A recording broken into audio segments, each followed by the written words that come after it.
आपको कुछ बहुत ही महत्वपूर्ण सूचनाएं देना चाहती हूँ। ऐसे दांत सबके पास है? जरा करके देखो तो, है कि नहीं सबके पास दांत? है ना? यस और नो? Very good. तो ये जो सारे दांत हैं, अगर हम अपने दांतों का स्ट्रक्चर देखें तो सबके दांत अभी जो हमारे पूरे बच्चे हैं सबके परमानेंट टीथ आ चुके हैं। किसी के पास भी मिल्क टीथ नहीं है, केवल फर्स्ट सेकेंड के बच्चों को छोड़ दें जिनके अभी दांत गिरते हैं और फिर आते रहते हैं। तो अब हमारे ये जो टीथ हैं ये हमारे लिए लाइफ लॉन्ग काम आएंगे। मतलब हम जब एकदम बुढ़ापे में जब दांत गिरने लगेंगे ना, तब तक अब इन्हीं को साथ में रखना है, बाद में और नहीं आएंगे हमारे पास में। हमारे जो दांत है वो मगरमच्छ के दांत नहीं होते कि जितनी भी बार गिर जाए उतनी बार नए आ जाए। तो इसीलिए इनको संभालना बहुत ज़रूरी है ना। अच्छा ये बताओ, कितने लोगों के दांतों में दर्द कभी ना कभी हुआ है?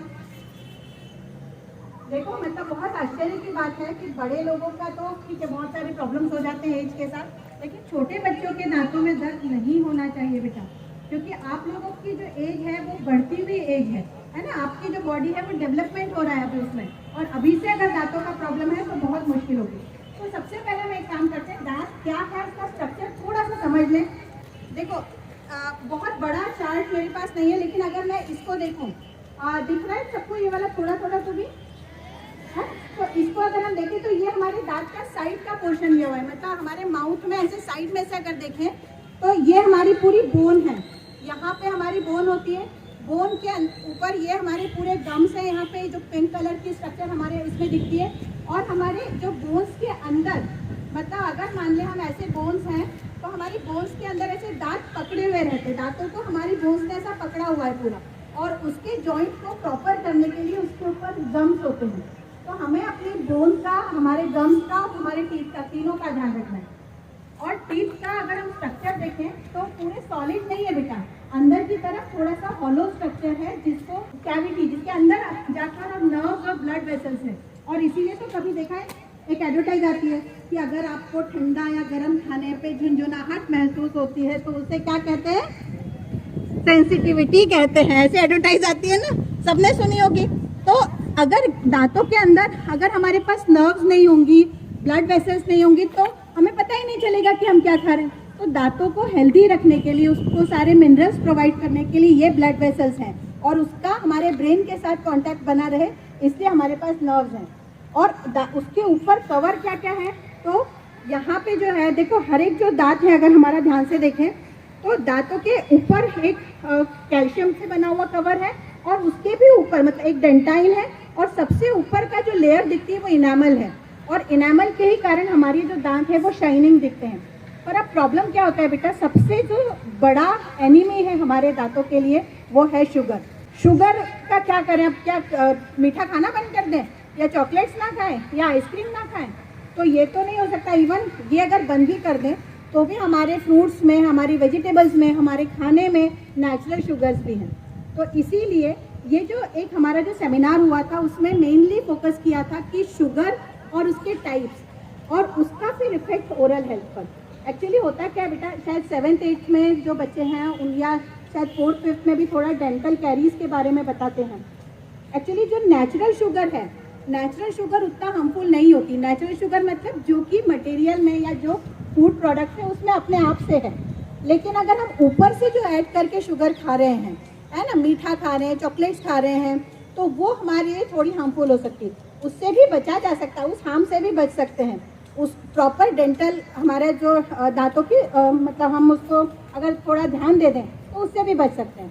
शुगर बेसिकली 2 तरह की है बेटा। एक जो है, देखो हम जो भी शुगर खाते हैं वो हमारे लिए बहुत ज़रूरी, हमको कार्बोहाइड्रेट्स तो चाहिए, लेकिन कुछ कार्बोहाइड्रेट्स में से कुछ शुगर ऐसी होंगी जिसको हमारी बॉडी डायरेक्टली एब्जॉर्ब कर लेगी, तो उससे हमारे इसमें बहुत सारे प्रॉब्लम्स हो सकते हैं। और कुछ शुगर्स हैं जो हमारी बॉडी डायरेक्टली एब्जॉर्ब नहीं कर सकती हैं, नॉन एसिमिएबल पॉलीसैकेराइड्स कहते हैं, मतलब जो कि हमारी बॉडी अच्छे से उसको डाइजेस्ट नहीं कर सकती। जैसे जितने भी फ्रूट्स और वेजिटेबल्स में जो कार्बोहाइड्रेट्स हैं, है ना, उसको हम इजीली नहीं ले सकते, लेकिन जैसे पोटैटो में, राइस में, है ना, मैदा जो है उसमें, इन सब में जो कार्बोहाइड्रेट्स हैं उसको हम इजीली एब्जॉर्ब कर लेते हैं। और इसीलिए जो ये हुआ एक टाइप, और दूसरा टाइप होता है फ्री शुगर्स और नेचुरल शुगर्स। फ्री शुगर्स मतलब जो हम ऊपर से ऐड कर रहे हैं। हम देखो कुछ भी बनाते हैं घर में, जैसे दूध अगर पी रहे हैं तो केवल दूध नहीं पीते, उसमें शक्कर डालते हैं, उसमें बोर्नविटा डालते हैं और भी दुनिया भर का सब कुछ फ्लेवर डाल के और फिर दूध पी रहे हैं। तो उसमें क्या हो रहा है, दूध की अपनी नेचुरल शुगर लैक्टोज तो है, उसके साथ हमने बोर्नविटा ऐड किया, उसके अंदर फिर शुगर है, हमने शुगर ऐड की, उसमें भी वो भी शुगर ही है। तो ऐसे हम शुगर जितनी हमको क्वांटिटी लेनी चाहिए उससे कई गुना ज़्यादा क्वांटिटी हम रोज़ खा रहे हैं। अब आप कहोगे कि ठीक है ना मैम, ब्रश कर लेंगे, गार्गलिंग कर लेंगे, हो जाएगा ठीक। लेकिन बेटा ये जो शुगर है ये केवल दांतों के लिए नहीं, ओरल हेल्थ से आपके बॉडी के बहुत इंपॉर्टेंट पार्ट्स कनेक्टेड हैं। कौन कौन से? देखो आप बताना, ये कौन सा पार्ट है? आगे आगे, ये कौन से पार्ट है इसके हाथ में? इधर से तो आवाज ही नहीं आ रही है। किडनी। तो क्या लगता है किडनी पे असर पड़ेगा एक्सेस शुगर का?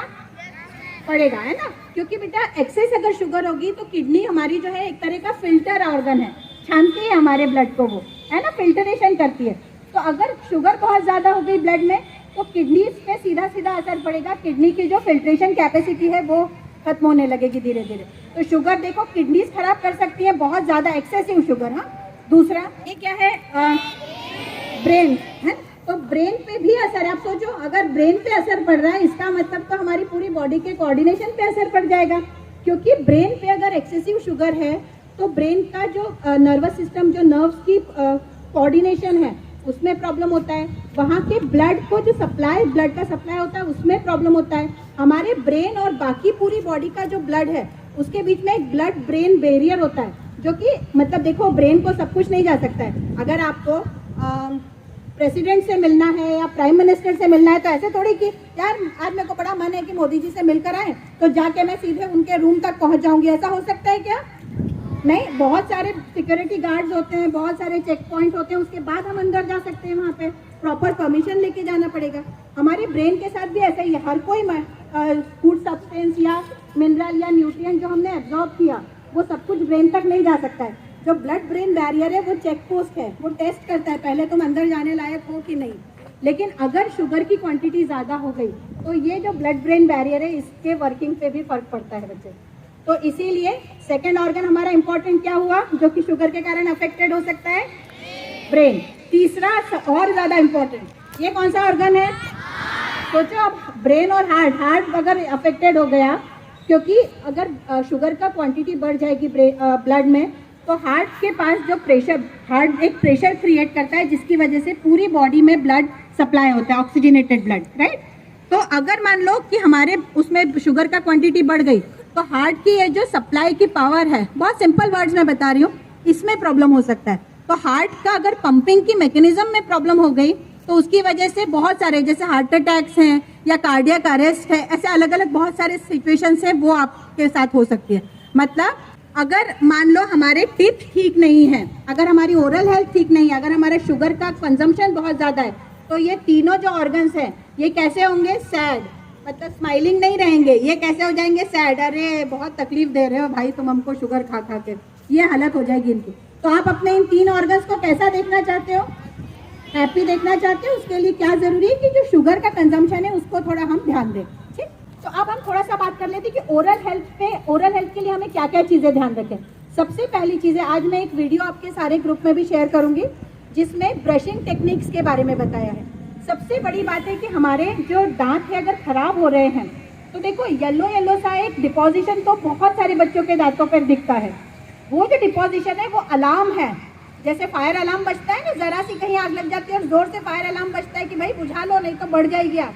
वैसे ही ये जो येलो कलर का डिपोजिशन है ये अलार्म है आपके लिए कि बचा लो अपने आप को, बचा लो अपने टीथ को, नहीं तो पूरे खराब हो जाएंगे। और क्या होता है, ये जो येलो कलर का है वो प्लैक होता है और ये जो प्लैक है डिपॉजिट होता चलता है और इसके साथ में जो सारे फूड पार्टिकल्स या कुछ शुगर का कंटेंट है वो अगर वहाँ रह गया तब तो बैक्टीरिया के लिए बहुत बढ़िया, वाह आज तो हमारी शाही दावत हो गई है ना। वो क्या करेंगे, बढ़िया मज़े से उसको खाएंगे और उसको एसिड में कन्वर्ट करते हैं और वो जो एसिड है वो हमारी इनेमल को भी छेद कर सकता है। सोचो वो इनेमल जो कि ऐसा कहते हैं कि one of the hardest substance है, मतलब जितने भी केमिकल्स हमारे पास है उनमें हार्डेस्ट जो केमिकल है, सबसे मजबूत जो केमिकल है उनमें से वो एक है। लेकिन एसिड है भाई, एसिड अगर बन गया तो इनेमल की क्या, इनेमल की तरह कितना हमारे लिए उसको सुरक्षा कर लेगा, है ना। तो इसीलिए जैसे ही येलो डिपॉजिटम दिखे या फिर डेंटल कैरिज, थोड़ा सा देखो दांतों में बहुत सारे बच्चों के ब्लैक कलर के स्पॉट्स दिखने लगते हैं, वो ब्लैक के आगे की स्टेज है जिसमें थोड़ा थोड़ा ब्लैक दिखने लगता है, उसको जाके प्रॉपर डेंटिस्ट से क्लीनिंग करवाना चाहिए और बाद में अपने दांतों का प्रॉपर सफाई रखनी चाहिए। क्योंकि अगर ब्लैक दिख रहा है इसका मतलब वो कैविटी की शुरुआत है और थोड़े दिनों बाद आप उसको ध्यान नहीं दोगे तो वो जो ब्लैक है वहाँ एक छेद हो जाएगा और फिर तो क्या तुमने अपने जो कैविटी है, जो मेन हमारा पार्ट है टीथ का, वो अपने ओपन कर दिया ताकि सारे बैक्टीरिया और सब कुछ आओ भाई अंदर तक आके तुम मजे करो, लेकिन वो मजे करेंगे आपके लिए प्रॉब्लम हो जाएगा। फिर जो दांत दिखेगा और निकालना पड़ जाता है, रूट कैनाल करवानी पड़ जाती है, निकालना पड़ जाता है। अभी से अगर दांत निकल जाएंगे तो बड़े होने के बाद क्या करोगे? दांत नहीं जाएंगे तो चलेगा क्या सबको? नहीं। अरे तो ब्रशिंग की टेक्निक एक बार थोड़ा मैं बता देती हूँ, बाद में जब वीडियो में शेयर करूँगी उसको देख के, और रात को और सुबह दोनों टाइम में ब्रश जरूर करना है। टेप लेकर जल्दी से, मेरे पास आज मैं ब्रश लाना भूल गई एक्चुअली ना, तो मैं मान के चलूँ ये जो पेन है वो ब्रश है। तो अगर मैं देखो ब्रशिंग की टेक्निक में सबसे इम्पॉर्टेंट है ब्रश को होल्ड करना। आप ब्रश को ऐसे या पूरे ऐसे होल्ड नहीं करेंगे, ब्रश को ऐसे होल्ड करें कि जो सामने वाला जो पोर्शन होता है ना, जहाँ पे उसके ब्रिसल्स होते हैं, उसके वहाँ पर आपका थंब रहे ताकि प्रेशर बराबरी से बना रहे उसके ऊपर, है ना। तो ऐसे ब्रश के नीचे अपना थंब रख के, और जो ब्रश के जो ब्रिसल्स होते हैं उसको 45 डिग्री पर होना चाहिए। मतलब हमारे जो ये गम्स हैं उसके और दांतों के बीच उसका जो एंगल है ब्रश का, टूथ ब्रश का, वो 45 डिग्री का बनना चाहिए। और फिर दांत को साफ करना, और दांतों को साफ करने के लिए केवल ऐसे घुमा के नहीं चलेगा, ये ऐसे नहीं चलेगा, आपको पहले जो ब्रशिंग है वो सीधे सीधे ऐसे करनी है ताकि जो इसके गम्स के बीच में जो अटकी हुई चीज़ें हैं वो निकल जाए। उसके बाद खोल के यहाँ पे दांतों को साफ करना बहुत ज़रूरी, पीछे वाले दांतों को भी, है ना। और ये क्यों ज़रूरी है? क्योंकि ये जो दांत है इसकी जो सरफेस है वो चौड़ी होती है, ब्रॉड सरफेस है, और ब्रॉड सरफेस है मतलब बैक्टीरिया के लिए ज़्यादा जगह दे दी हमने, तो ज़्यादा जगह दे दी वो और ज़्यादा खराब होंगे। इसीलिए देखो अक्सर ये दांत सबसे ज़्यादा खराब होते हैं, है ना। तो इसको भी ब्रशिंग प्रॉपर करनी है अंदर से। अंदर मतलब ये तो बहुत ही ज़्यादा आ कर रहा है, हमारा आ इतना बड़ा नहीं होता है, पर फिर भी अगर आ करके और अंदर ब्रश, हम अंदर भी घुमाना है ब्रश को, क्योंकि अगर यहाँ अगर डिपोजिशन हो गया, बाहर तो हमने एकदम साफ सुथ कर लिया, अच्छे कपड़े पहन लिए, लेकिन अगर अंदर की बॉडी हमारी साफ नहीं है तो चलेगा क्या, है ना। ठीक वैसे ही अंदर के दांतों को भी अंदर, यहाँ से अंदर की तरफ से साफ करना बहुत ज़रूरी। और लास्ट में जो पूरा ब्रश है उसको ऐसे गोल गोल घुमाना है पूरे दांतों पर, इस तरह से, है ना। तो इसका क्या फ़ायदा होगा कि जो भी प्लैक और जो भी मटेरियल फूड पार्टिकल्स अटके पड़े हुए हैं वो सब बाहर निकल जाएंगे। और बाद में गार्गलिंग करना है। और बेटा देखो, टीथ अगर ख़राब होना है तो 4 कंडीशन है मेनली। पहला तो शुगर का अमाउंट, कितना फूड पार्टिकल्स है। दूसरा, कितनी बार आप खा रहे हो, बार बार, मान लो आप हर 1 आध घंटे में कुछ तो भी खा ले रहे हो तो प्रॉब्लम है। तीसरा, आपके दांतों का सरफेस एरिया, मतलब आगे के दांत उतने प्रोन नहीं है जितने पीछे वाले दांत है क्योंकि चौड़े हैं। और चौथा है वो बैक्टीरिया की प्रेजेंस।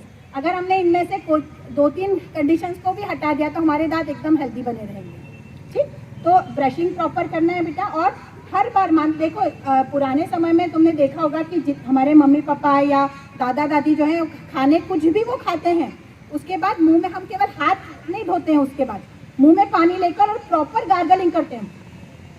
ऐसा करते हैं सब लोग?